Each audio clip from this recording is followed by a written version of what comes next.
Be careful. Good. We're going to start with a traditional Paddan cheer before we head off. So I'm going to count you down from 3, but mind you in Swedish, and then you can cheer as loudly as you dare. All right? Here it goes. 3, 2, 1. Oh! Good. This is an excellent gang. I'm ready. It was founded in 1621, and at that time, well, Gothenburg wasn't such a pleasant city. This was a site of a volatile conflict between the Norwegians and the Danes. You see, the reason we founded the city here is because this piece of land had a very strategically important meaning. On the one hand side, we had our Norwegian Danes who had claimed a lot of land, and on the other side, we had the Danes. And so this was the last outpost towards the sea. So it's very important that Sweden hold on to this little strip of land. Do we have any Norwegians or Danes on board? Yes, okay, then we can proceed. No, today everybody is more than welcome. But at the time, we had a 7-meter tall city wall to protect us from these evil neighbors. Actually, Gothenburg was one of the strongest fortified cities in Europe. But as I mentioned, the wall has since been torn down, and now Gothenburg is an open city. The walls here on our left-hand side is part of what we have remaining from those times. But what happened when we cleared the wall and made space? Well, we had all this space available, and we could build a street and these huge houses where the wall had once stood. I want to show you my favorite house though, and this is the one here on the left with the number 17.5 written above it. It does sound like something out of a J.K. Rowling story, but there's a folklore here in the city that says that when they built the street, they started in each end, set up a house and the other, and met in the middle, only to realize they were one number short. But this is a city of ingenious people, so we simply added another one, 17.5. It's actually the house's address still today. If you look at the street sign here on your left-hand side, you can see it says Stora Nygatan, 17.5 to 17. Oh, not quite sure how much truth there is to that story, but let's all agree to trust it. Yes, good. On our right-hand side, you have the Garden Association, Trädgårdsföreningen. See, people are happy in there. Yeah, Swedish This people is are very actually happy. part of a new school of thinking, where people developing cities started to understand the power of greenery and calm. And so, inspired by the gardens in England, they constructed this garden association for the city dwellers to find some peace and quiet away from the hustle and bustle of the city. It's free of charge to visit today. You can have your Swedish fika in there, although that Matteo is a lot nicer, so I think you're doing the right thing. But the environment in here is gorgeous. He's taking a picture of Isaac. He's the most handsome man in the city, so. I want to show you now a Swedish literary character. This is Alfons Åberg. I think his name is Alfie Atkins in Germany. And the books about Alfons were groundbreaking because that's the first time we had a book that was aimed towards children, where the boy or the child was raised by a single father. So in here they have created the world of Alfons. So it's, for me, it's like stepping into my childhood when I visited here. The huge building we have towering up above us here on our right-hand side is a hotel, but it used to be the post office. And who is this man over here? Should we wave to them? He looks very brutish. Hello. Hello. Hi. Let's pretend he's famous, yes?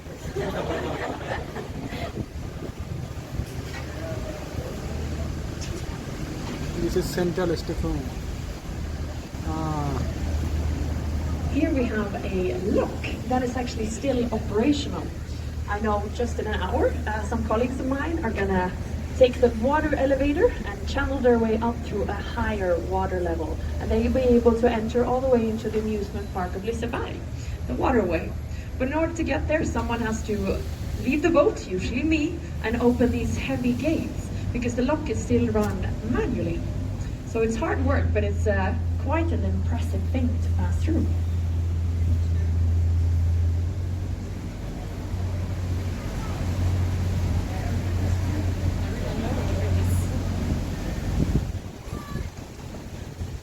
And our beautiful trams, you will learn to love them, I hope. They all have a name, and they're named after famous Gothenburg people. Gothenburg was one of the first cities in Europe to receive trams, but at that time they were driven by horses. When we made the shift over to electrical carriages, people were rather impressed with these new fantastic structures because they can move at the staggering speed of 10 to 15 kilometers per hour. Oh, another very important place. This is the lost and found. Yes. If you lose something on a tram, this is where I want you to go.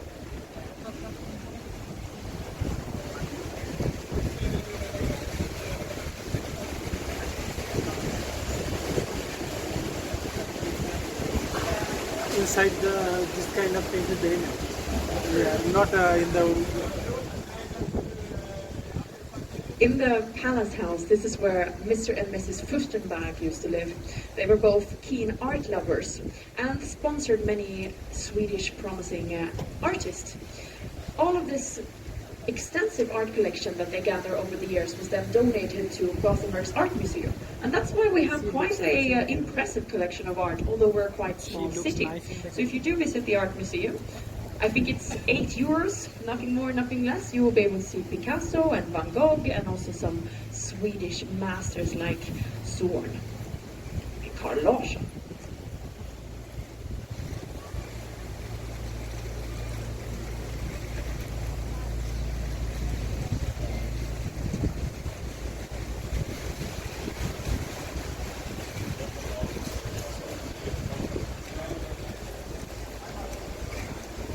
On our right-hand side, we might not have the most beautiful buildings, but in here you find more or less anything. This is our indoor shopping mall of Nordstar.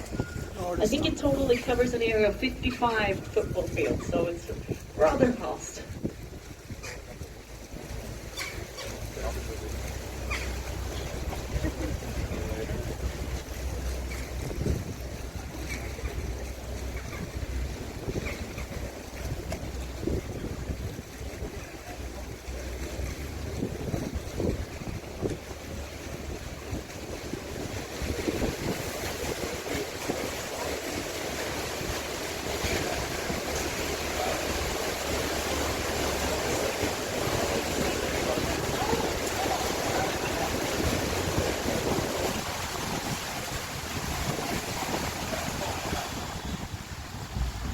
So I had a question here in the front about the water levels. It does shift with time, and that's why floating devices like these will have the way to enter it. It will be able to move and be flexible. Sometimes we can't even make it under the bridges with these boats. We have to get people to lie down on the floor to get under, so you're lucky today. But the floating device you saw there on the left-hand side is part of this initiative to celebrate our 400th year anniversary. With our birthday coming up, we have 3 themes that we want to tackle, and that's number 1, bringing the city closer to the water with things like this. We want people to integrate with the waters. Number 2, we want to build more bridges. That way we can connect people with each other, and we want to build open spaces for people to meet. I'm going to point out some of them during the tour. But now, on my right-hand side, you have a church towering up above you, and this is the German church. Kirche? Yes, okay, you can practice me, I will practice my German. We still have an active German congregation in here, actually.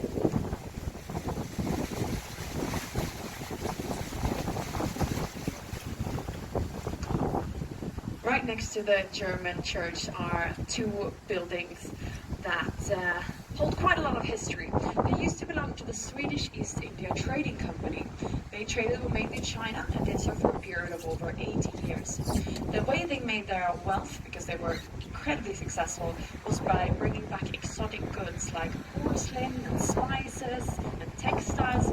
All of these were incredibly exclusive goods at the time. Today you will be able to find the City Museum inside the leftmost building, and here you can learn a little bit more about the history of my city, and yours now.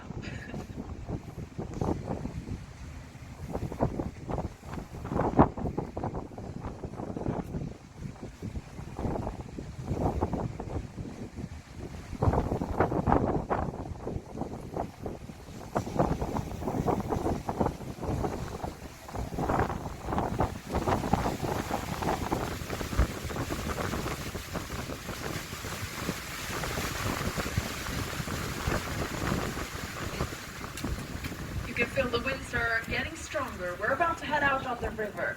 So if you're sitting next to one, you can scoot a little bit closer to your new friend, maybe hug them a little bit to stay warm.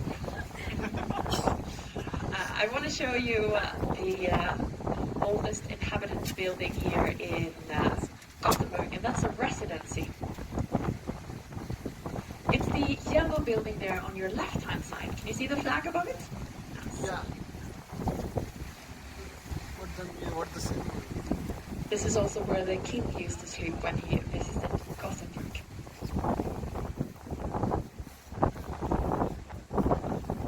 Some more Gothenburg trivia for you, though. We talked about the water levels earlier on. You see, the ridges used to be even lower before.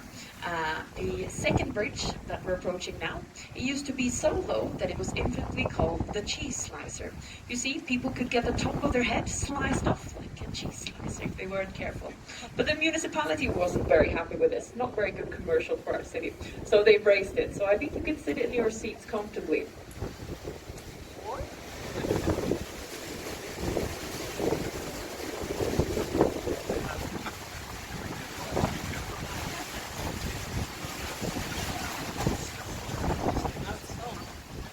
You will, however, see a memory of the time when the bridge was much lower. On the left-hand side, in the roof of the bridge, you'll see a cheese slicer.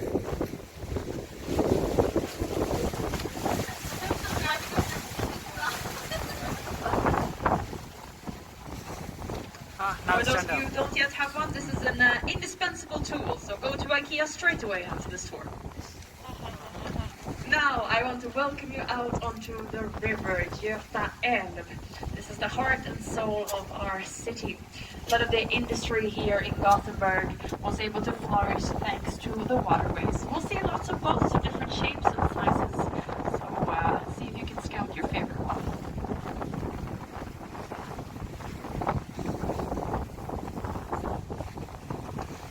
I will show you my favorite one. This is Juno over here. She is quite thin and long, and that's in order to fit through the many locks of Göta Channel. Göta Channel is a channel that runs from Gothenburg all the way to the capital of Stockholm.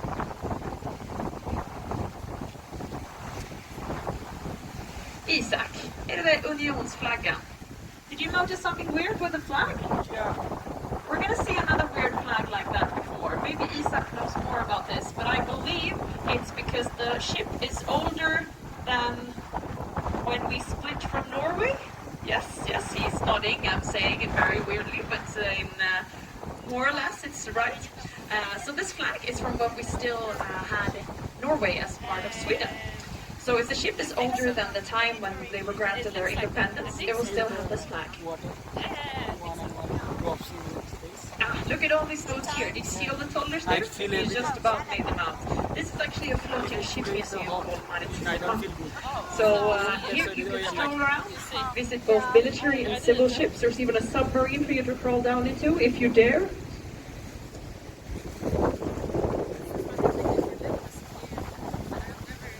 Went to the museums and stuff like that. Only some of it, not like everyone. Towering up above me is a red and white building, and here in Gothenburg we're quite literal, and because of its shape and its size and form, we have nicknamed this building the Lipstick. It's actually an office space, and it's one of the largest buildings, or tallest rather, here in Gothenburg. Because Gothenburg is founded on very muddy and swampy waters or grounds, it's quite hard for us to build tall and heavy structures. In order for us to build taller buildings like this one, we've had to place them on pipes. So this 86-meter tall house is actually stood on pipes that are longer than the house itself.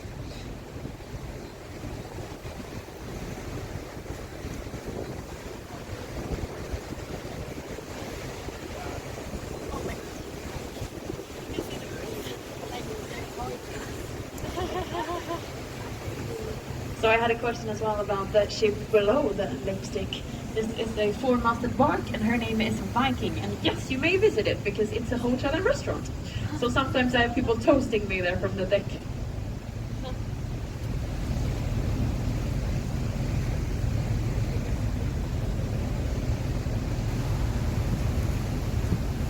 This ship used to ferry wheat between Australia and Great Britain before she was bought by the city of Gothenburg. And since she was brought here to the harbour, we have actually built a bridge a little bit further out there in the river. So she's stuck here now, forever, hopefully. Maybe you don't know about the rivalry between the mainland and the island yet. Well, in that case, have a look at this tram. You see it's driving quite quickly, heading from the island to the mainland, and now it's slowing down. It's almost like, nah, it doesn't really want to go to the mainland. Actually, the bridge is in quite poor shape. It's set to be replaced. And because the trams are so heavy, they've been asked to drive really slowly in order to prevent these very dangerous vibrations or harmful vibrations that could occur at the middle of the bridge. But yes, there is definitely a rivalry.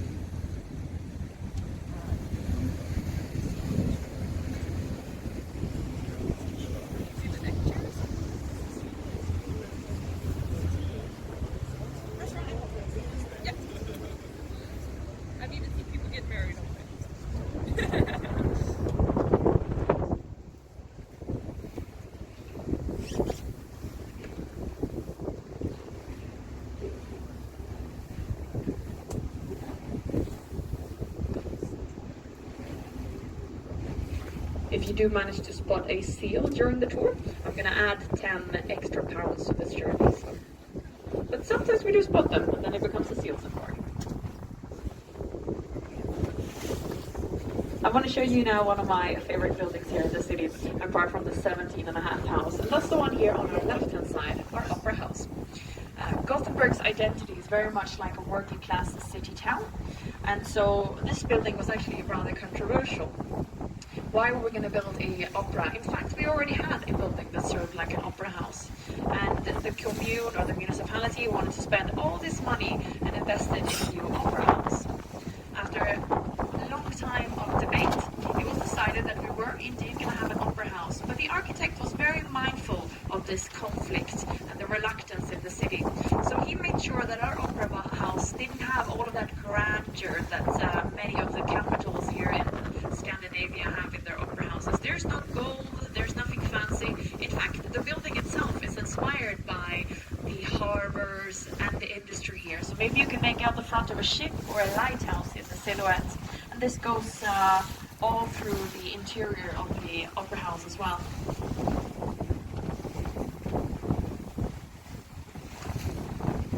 The building we're passing, or the pier we're passing here on our right-hand side rather, this used to be a place where there was a lot of hustle and bustle as well. This is the banana pier where we used to import all the fruits, and especially the bananas, to Sweden and the nearby countries. Not sure if you know already that Sweden is actually European champions of banana eating. We consume the most bananas in the entire of Europe. But the area is vacant for some time now. However, come our jubileum, there is lots of plan for where do we want the city to go from here. And the municipality is set on turning this part of our city into a new residential area where people can live, but also work. We want to put hospitals here, offices here. We really intend for the city to grow across the river and take place out here on the banana pier.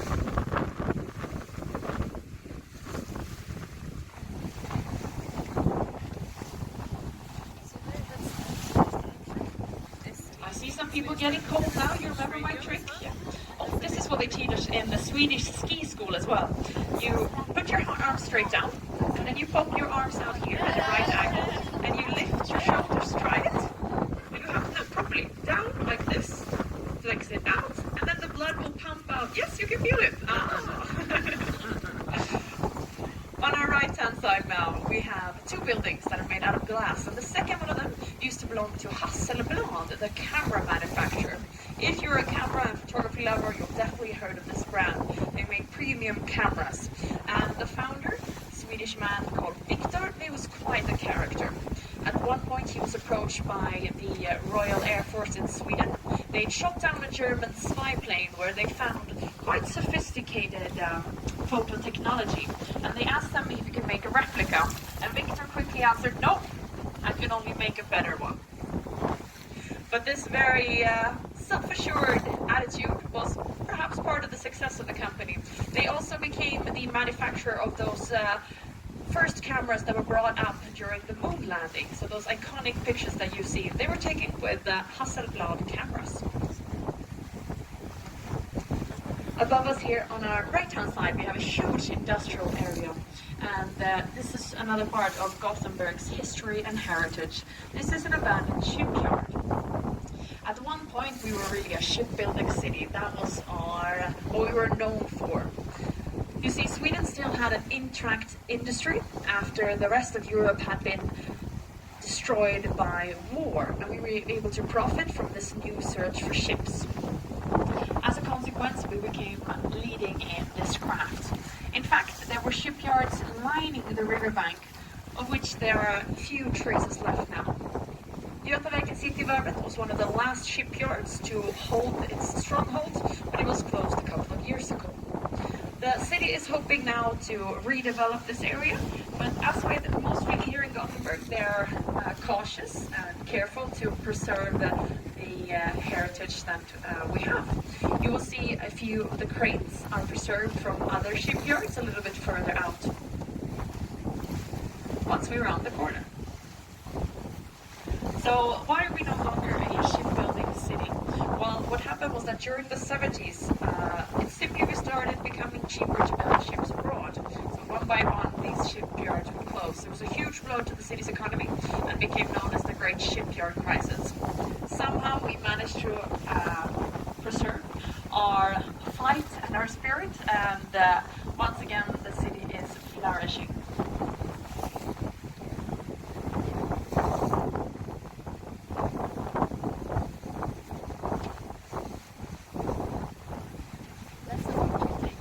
The boat you have passing alongside you here on the left-hand side. Well, this is the ferries that bring people from the mainland over to the island of Hisingen.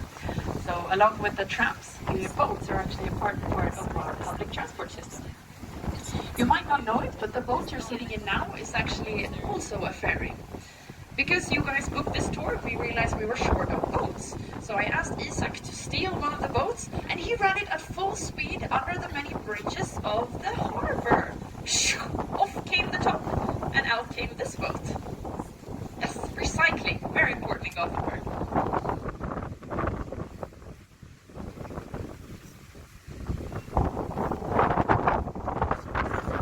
Behind me is Lindholmen Science Park. And this is a cluster of tech companies. It has been founded because, well, the founding idea is that if these tech companies are close together, it will encourage collaboration and then further encourage innovation. You'll find companies like Ericsson here, huge tech companies, but also new startups.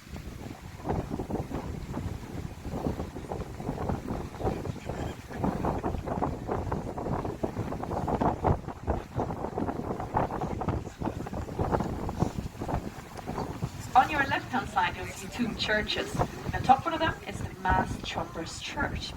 It was still in construction when World War I started. And although the church wasn't completely finished, the clergymen wanted to mark this ominous occasion. So they actually decided to sound the bells, although the church wasn't finished. So it's a very ominous start for the church. However, it's still standing. It has quite a special architecture. If you head inside, you will see that it slightly resembles a Viking ship in the interior. On the top is a church rooster that's actually won a beauty pageant for church roosters. So I think it's an 80 kilo or something beauty queen. Also worthwhile checking that out. But mostly I recommend this place because the view from up there is rather stunning. If you take your gaze and move it a little bit further out from the church, you will eventually reach a tower with a woman standing on top. And she is the seafarer's wife. She is a monument over all of the sailors who lost their lives during World War I. Because although Sweden wasn't actively partaking in the war, still a lot of seafarers lost their lives. The sea was filled with mines, and sometimes enemies would shoot first and ask later. And as a consequence, many passed on also from Sweden. At the top of the tower is this woman, and she is symbolizing or portraying all of the women and families that were left behind to fend for themselves. But she's still up there looking out gazing for her husband. There is another story, though, about this young lady. I mentioned before the rivalry between the islanders and the mainland. Well, the islanders we're going to be quick to point out that the woman is not looking out towards the ocean and the horizon where her husband is missing. She's looking straight over at the islanders.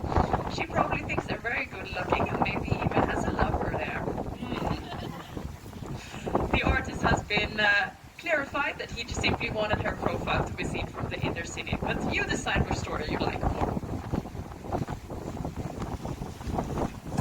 There we also can see the remainders of yet another shipyard. You can see an orange structure there. That's one of the cranes where we used to have the shipyard. It looks familiar.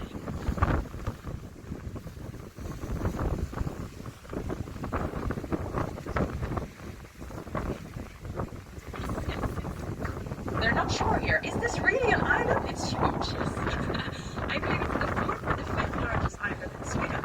All of you see here, a lot of people in the city work and live out here.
It has been renovated many times, but this is where the Swedish-American line's boathood used their departure from.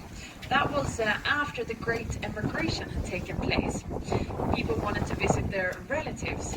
You see, during the late 19th century, early 20th century, over 1 million people left Sweden to try their luck on the other side of the Atlantic. The reason for this is that we had a drought and people were starving and desperate to try something.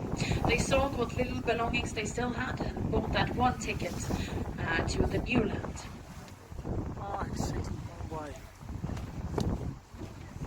No way, that's way.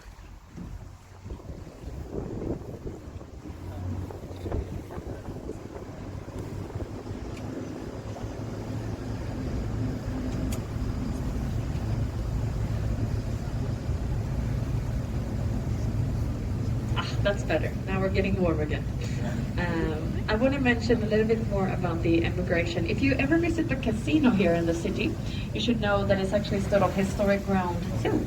Because whereas the later ships departed from here, it was from the casino that the ships of the Great Emigration would be lying outside. So people would arrive there to what is now the casino, and they would take little dinghies out to these great ships.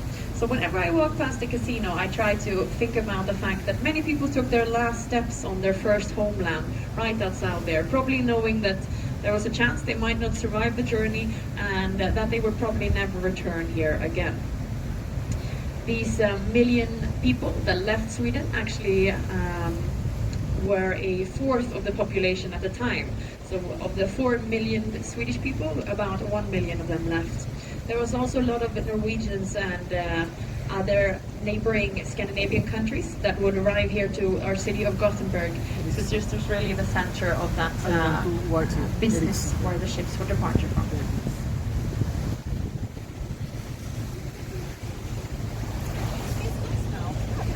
Yeah.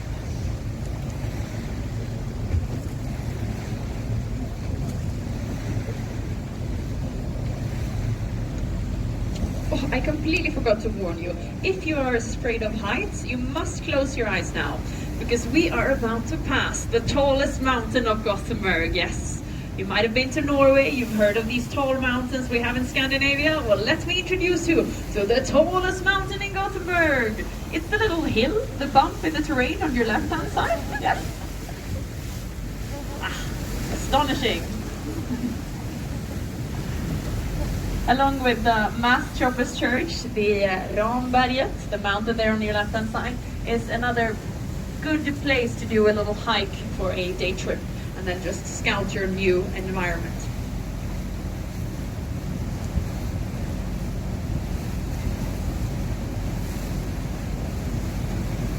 Is anyone going to have their classes out here? Because I know there... No one? Okay. Well, it's a beautiful campus. And if you need some peace and quiet, there's a library there as well.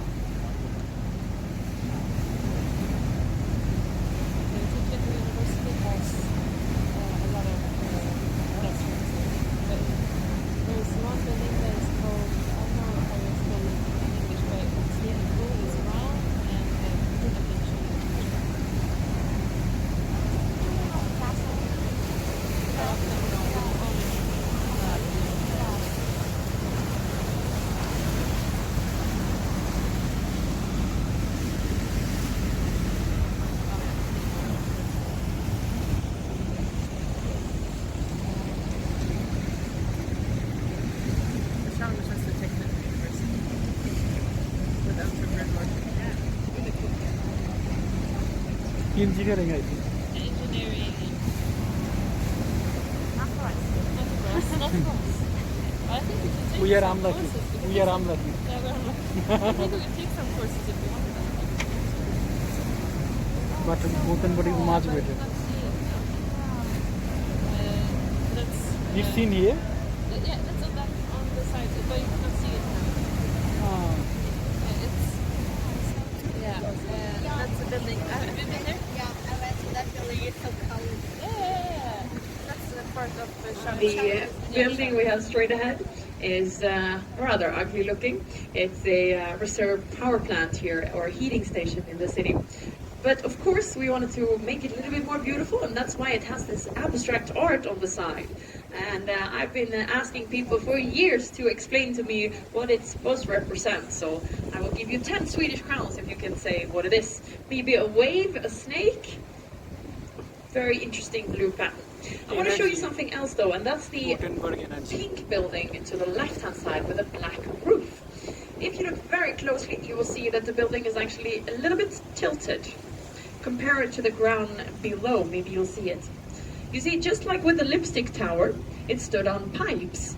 But when this building was constructed, the pipes were made out of wood. Over the years, they've started to rot away, and so the building has sunk down a little bit into the ground.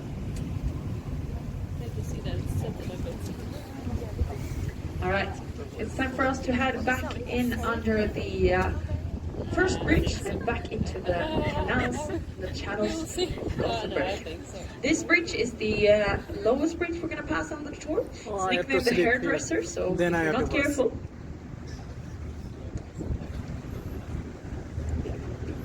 Indian food. Because our captain is all the way there in the back, we can help him by leaning forward a little bit, and you'll see the front of the boat a lot easier. Sometimes there are people canoeing straight in front of our boats, and we want to be able to stop in that case. The position you're in now is actually a yoga pose. So mind your breath. Careful now.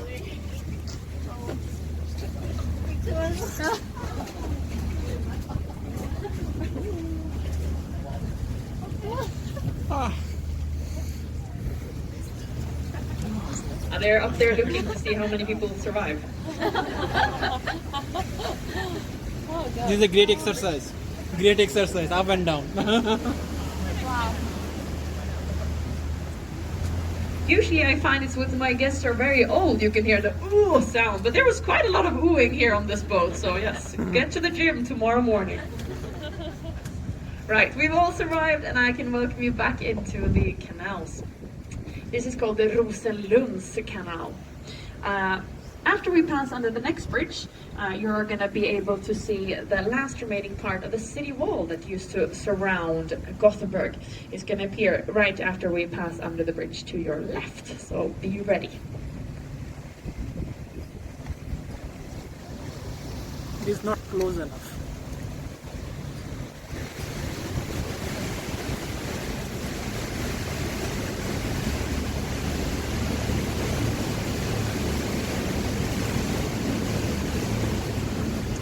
There it is. Another good place to look down up on the city.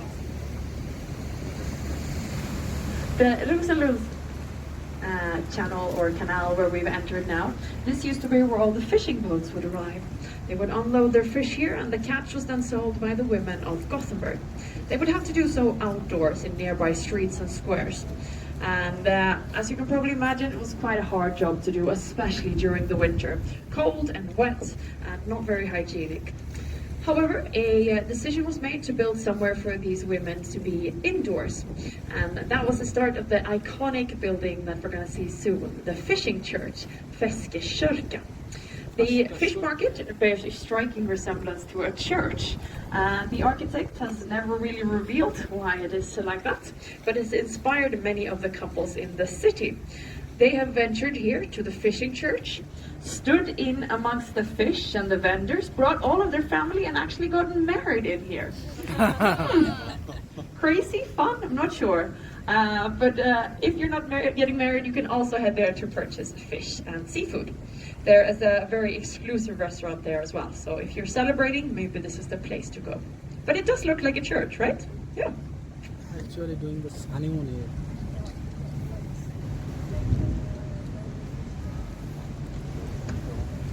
Up here on your left-hand side, you can see a copper roof with a crown upon it. And this is yet another part of our fortification. When we were under constant threat from the Norwegians and the Danes, this is where we'd have an outpost and we would scout any potential enemies approaching. Oh, we have some colleagues. Hey, hey, hey!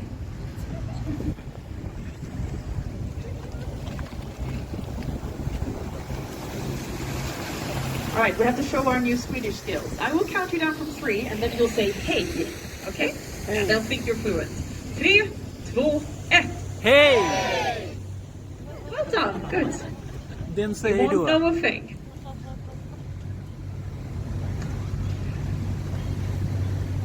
Right now, there is a lot of construction work going on in the city. As the city is growing, we are preparing to upgrade our public transport.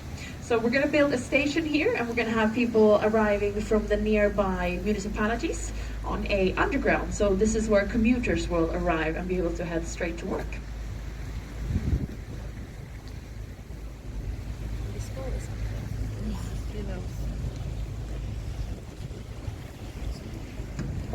The beautiful wooden houses here on your right-hand side are part of the city called Hage. Compare that to the stone houses here on the other side. The reason for this very clear distinction between the inner city of Gothenburg and the city part of Haga is that, like many other European cities, we were haunted by fires. To put an end to this, it was decided that only stone housing would be allowed inside the city wall. As a consequence, the city was segregated and the poorer families moved to Haga, where they built wooden houses instead. That's why you can see this very clear distinction. Haga is by no means a poor part of the city anymore. In fact, it's quite exclusive, and it's a nice place to have fika once again on the nice cobble streets and wooden houses. Rather picturesque.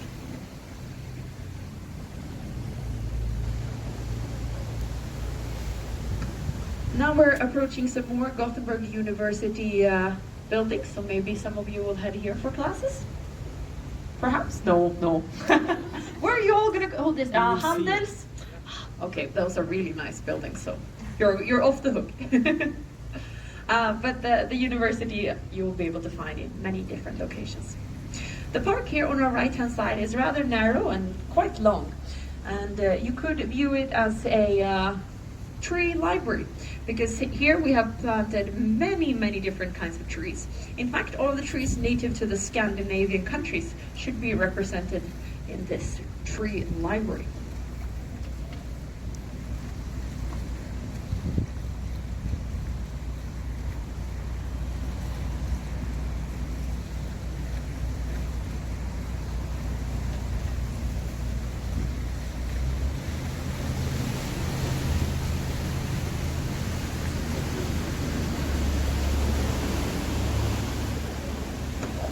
Okay, just one last story. And the people of Gothenburg had become convinced diseases were hiding in corners. Hence the brilliant idea, let's build a round hospital. Makes for a beautiful building, but it didn't quite have the results that we were hoping it would have. Today, this is where teachers are educated. If you're here during the cultural festival next year, you will be able to visit the chambers underneath. Maybe some of you will be able to make out a door there in the stones, and that will take you down through the many tunnels here underneath.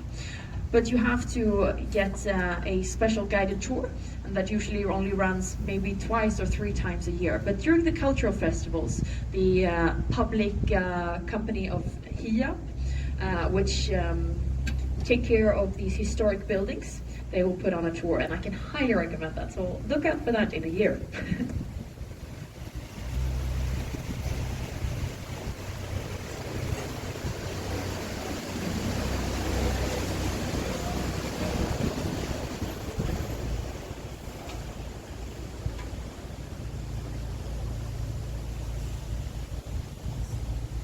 Okay, she was looking at her lipstick. Hey! Hi. Look like a very What she strange lost. camera. It's ready to smile and wave, but we'll have to do that later. I want to now show you a very Swedish building, and that is the one on our left-hand side, or rather a very Swedish store. It is closed on Sundays, as it ought to be. This is where you buy the liquor in Sweden.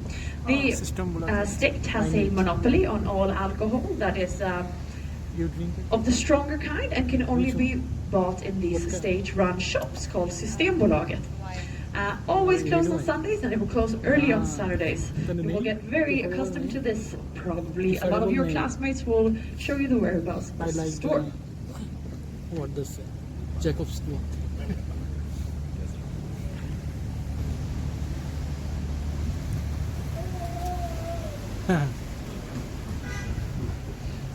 Now we have the predecessors of the opera house we saw earlier on.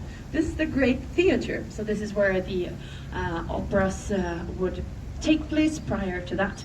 It's a beautiful, beautiful building, and I'm especially fond of it because the famous playwright August Strindberg is actually acted here.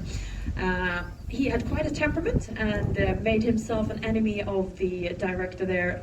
Went back up to Stockholm, but maybe that was for the best, that we could enjoy his iconic work without having to deal with his personality. And finally, I want to give you a naked man on your left-hand side. This is the Greek god Prometheus, is that his name? Yes, Isaac says yes. Isaac knows everything.